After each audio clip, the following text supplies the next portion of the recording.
The CAB or UMPK glide bombs have long been a wonder weapon for the Russian occupiers since the Ukrainians had virtually no countermeasures. However, as Forbes writes, this has now changed. Now, not only do the Ukrainians have countermeasures, some of these countermeasures are very effective. Previously, the Russians launched high-precision glide bombs to attack targets in regional centers such as Kharkov and Zaporizhia.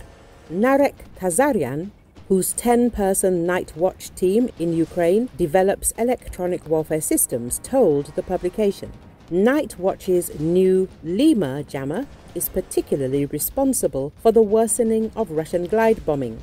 Kazaryan says, Lima is not a traditional jammer that simply emits radio noise towards the enemy. We use digital interference, the specialist explained, adding that it is a combination of jamming, deception and information cyberattack on the navigation receiver.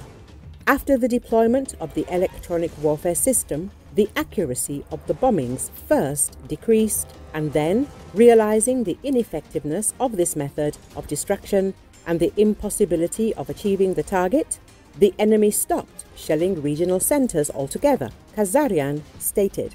The publication noted that in addition to strikes on cities, glide bombs also rained down on Ukrainian armed forces positions on the front lines, after which Russian infantry attacked the defeated Ukrainian troops and suppressed them.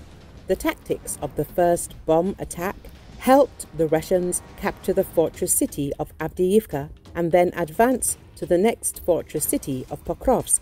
The publication wrote, however, as the invaders approached Pokrovsk, they realized that something had changed. With Russian troops stuck near the city, it became obvious that the golden era of the divine UMPK was short-lived, noted fighter bomber and unofficial telegram channel of the Russian Air Force. Kazaryan said the Lima jammer reduced the number of glide bombings in certain areas. The jamming even led to the Russians bombing themselves. The glide bombs did not reach Ukrainian territory and fell in Russia or in temporarily occupied territories, Kazaryan said. Fighter bomber added that it may now take 8 or even 16 glide bombs to hit a single target, and while the cabs are inexpensive, each costs about $25,000, the Sukhoi aircraft that drop them are not cheap. The publication explained that launching 4 aircraft to hit one target is risky and ineffective for the Russian Air Force, which has only about 1,000 modern aircraft, of which about 120 have already been lost in battles against Ukraine. Intensive Ukrainian jamming also stopped many Russian drones.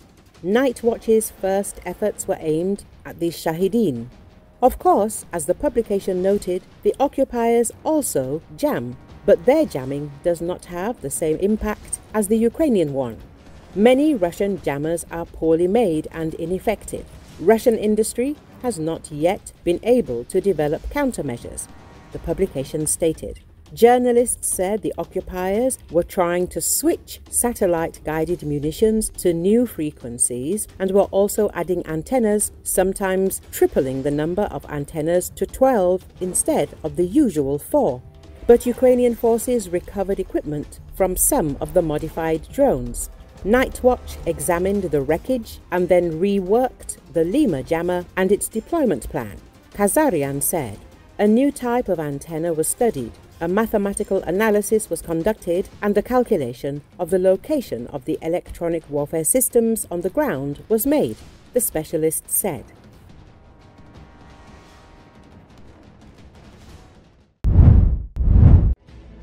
Soldiers of the occupying Russian army have used ground drones to evacuate the bodies of soldiers left on the battlefield. The images were shared on Telegram channels. The bodies, collected in black bags, are being collected on a drone and removed from the area. The images taken by the Russian military were shared on social networks.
Sweden transferred only 10 of its STRV-122 tanks to Ukraine, and over the course of 2 years of fighting, all of them were damaged more than once, but they are still in service.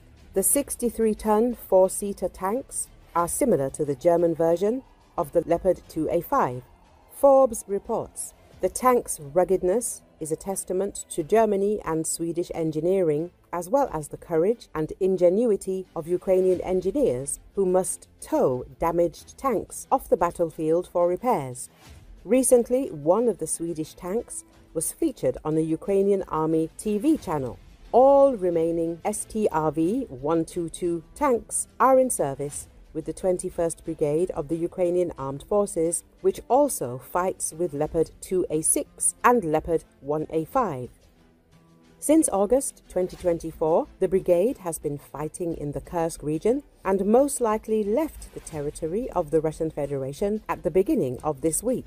The 21st Mechanized Brigade has fitted its tanks with additional protection, including anti-drone screens stretched across custom-made frames.